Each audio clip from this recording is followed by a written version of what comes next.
Dive. Part 5. GODMAN. GODMAN. Author Dayanidhi Swami Saravananandha. திருச்சிற்றம்பலம்.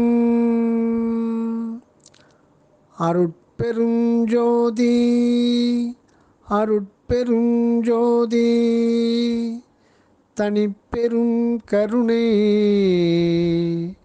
அருட்பெரும் ஜோதி. GODMAN Chapter 5. Heading: No separation from God. No separation from God.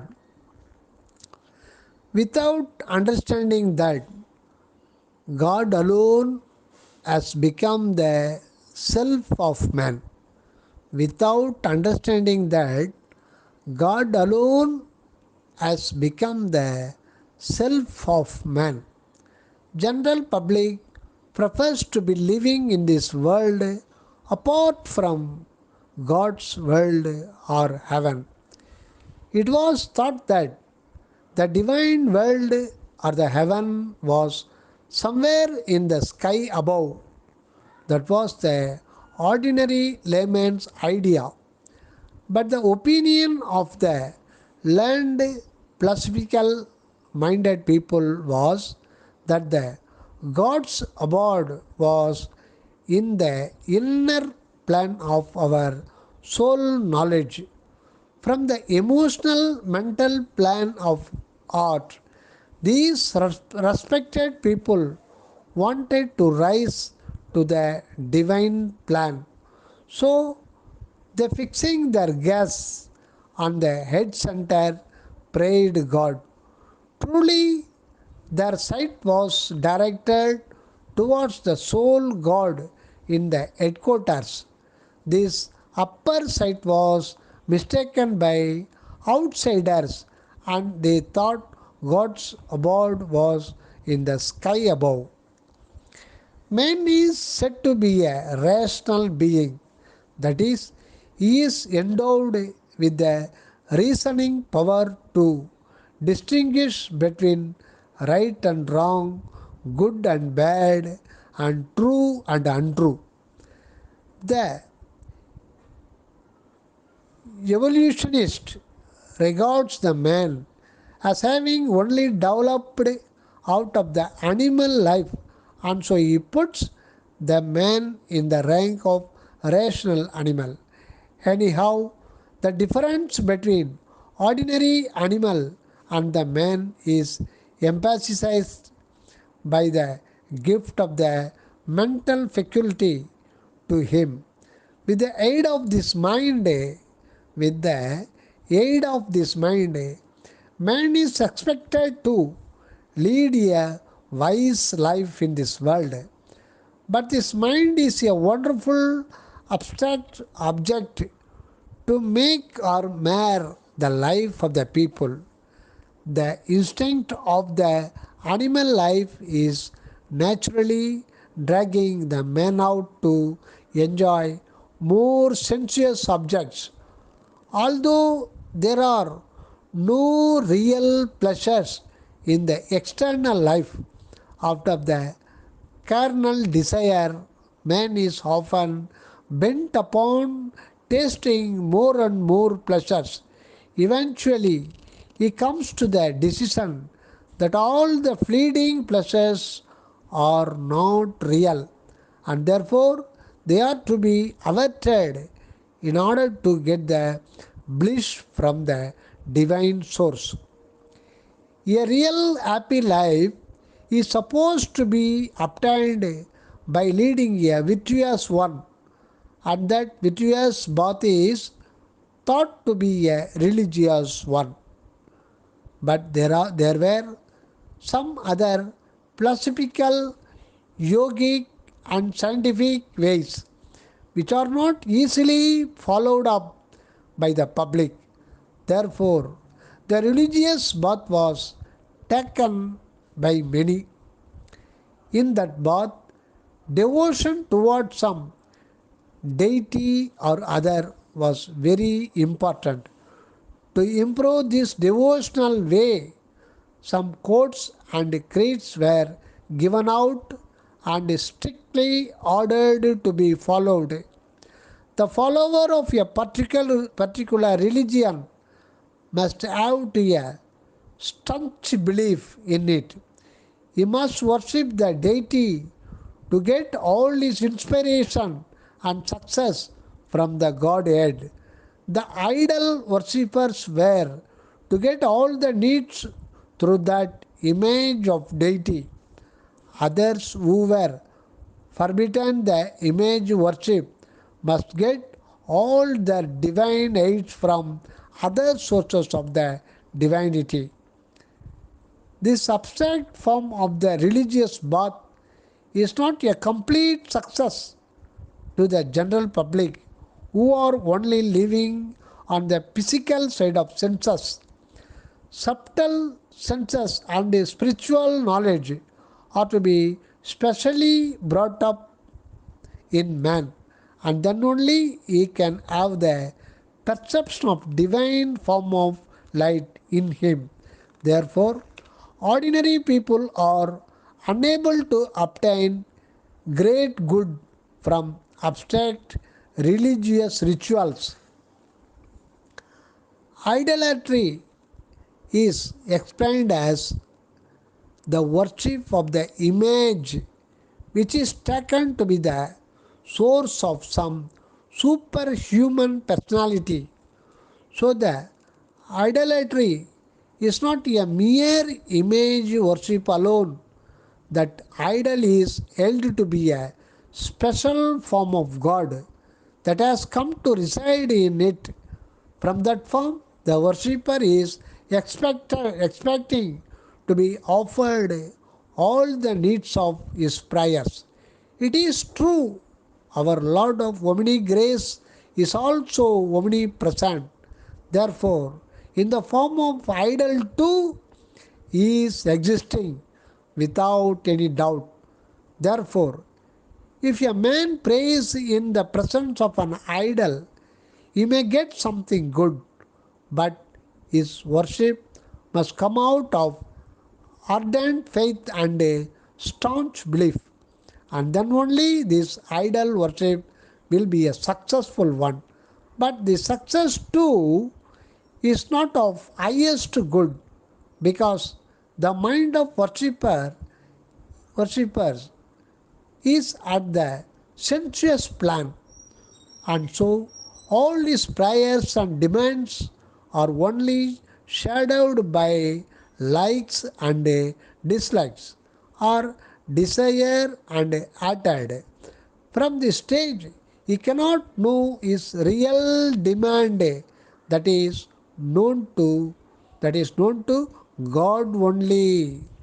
From this stage, he cannot know his real demand that is known to God only. Therefore, out of sensual desire, one may ask earnestly something and get the same, but without much profit to him in the end. So it is better to leave all our demand to His will alone. Then we will see His grace is ever providing everything of real need duly in time. Only our unselfish prayer of His grace will bring us all to give us a happy life. Even this path of idol worship of some profit, there are some dangers too to the followers to become fanatics. Through religious fanaticism, world had experienced a lot of loss of lives too, because of the false notion of divine truth. All the mishaps have crept in the humanity. So all the iron curtains hiding the truth. So all the iron curtains hiding the truth must go first, and everyone should see the divine truth as it is. Everyone should see the divine truth as it is, and then he must observe true life of love and the level of universal brotherhood. Knowledge of one supreme God, knowledge of one supreme God must be inculcated in the mind of man. He must acknowledge that there is one supreme almighty for the whole universe, and he is ruling from within every one of us. In order to understand something of our indweller, we have to contemplate on him. But we do not know how and where to concentrate for getting the direct contact of our Lord. Only wise yoga philosopher has found out the real sanctum and sanctorium of God in man. It was too abstract to be understood by the ordinary man.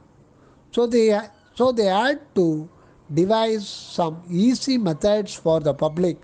Thus, the inner divine realities were brought out in the forms of temples and idols. Many were benefited to some extent in this process, but they looked upon the idol as the actual form of God. They were unable to look into the inner spirit of God in the idols. They were unable to look into the inner spirit of God in the idols. If it is had actually been perceived by them, they would have come to the knowledge of a single God in all the idols of different forms, because the public were let known of all about the external stories alike man life sketches. The inner divine was not brought to light. It can be presumed that only one kind of life energy is working through different kind of persons all over the world, just as the single sun is making out all different lives on the face of the earth. It can be presumed that only one kind of life energy is working through different kind of persons all over the world, just as a single sun is making out all different lives on the face of the earth. The religious fanatics may think the people will lose their faith in their deity if they take to other idol worship. It is not correct. It is not correct. If the people have real love towards all, they will not give so much weight towards external difference of anybody. Men in different walks of life can come together to contribute to a broad social life in this world. The fame and glory of different men and deities may be studied by all, and their divine value can be acknowledged. To this end, everyone is to look out finally without any prejudice against others. All the teachings of masterminds are unable to lift the screen that hits in the inner one. Even though people are instructed that there is only one God, even though people are instructed that there is only one God with different names and forms, the truth is not impressed in the minds of man. The words of masters do not reach the inner heart, and do not touch their soul, but they pass on their tongue to fade away on their mind. In some other religious institutions, only outer rituals are observed and restrictions are put upon the follower not to look into other faiths.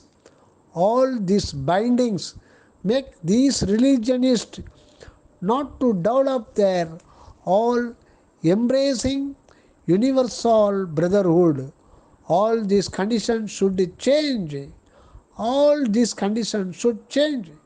Temples must impart the true knowledge and divine love. Good character and conduct must be inculcated in the life of devotees. It must be clearly instructed that the real God Almighty is residing in every person to make him realize the truth in all the images, idols, and some other symbols put up on the altars of the temples. Through these symbols, one is to get the real object in the innermost. When one comes to realization of God within him, when one comes to realization of God within him, he will lose his separate individuality.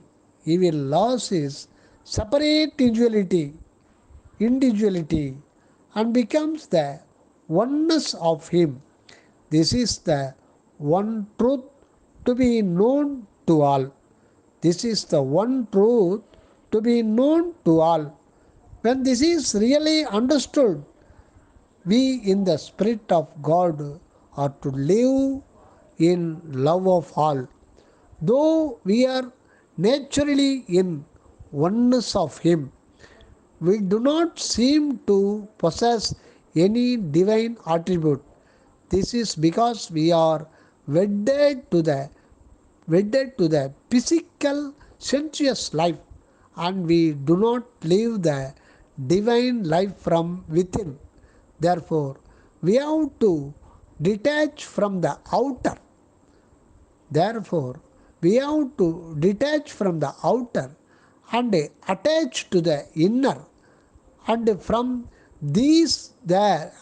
there selfless love towards all must begin to flow on.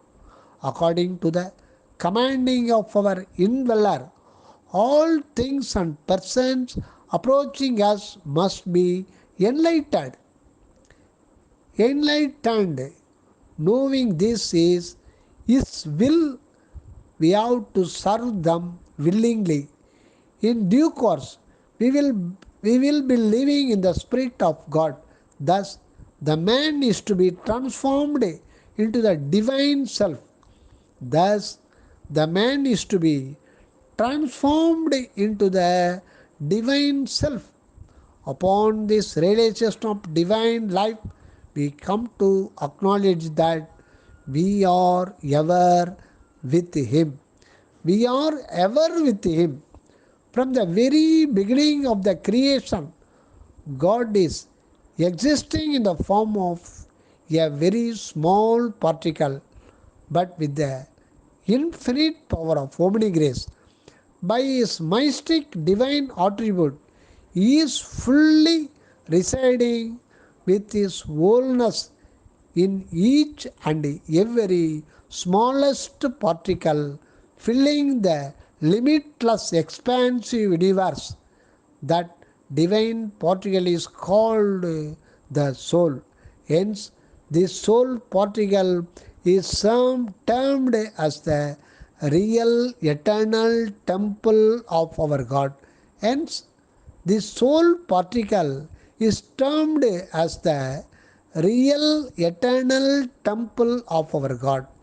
Our soul God is eternal. So the attribute of Him is too perpetual, and this grace of God is ever with Him, just like the sun and its multi rays of light are naturally shining from the beginning. So our God is spreading His rays of infinite grace. So our Lord is spreading His rays of infinite grace to bear fruit in this universe.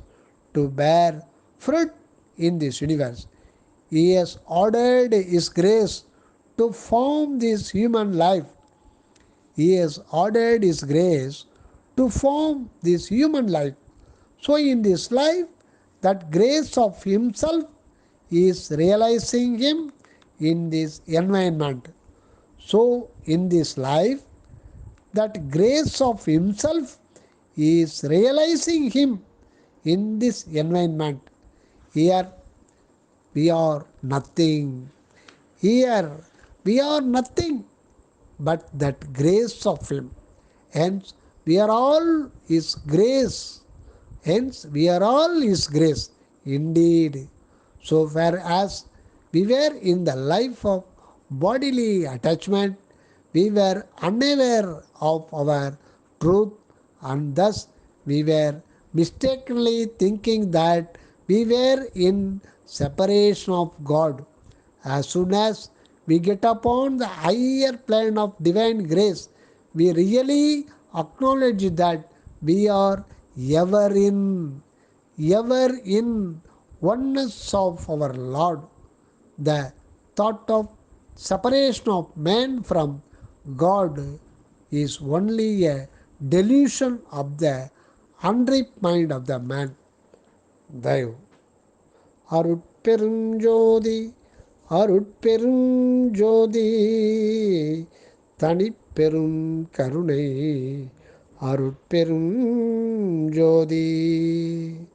தயவு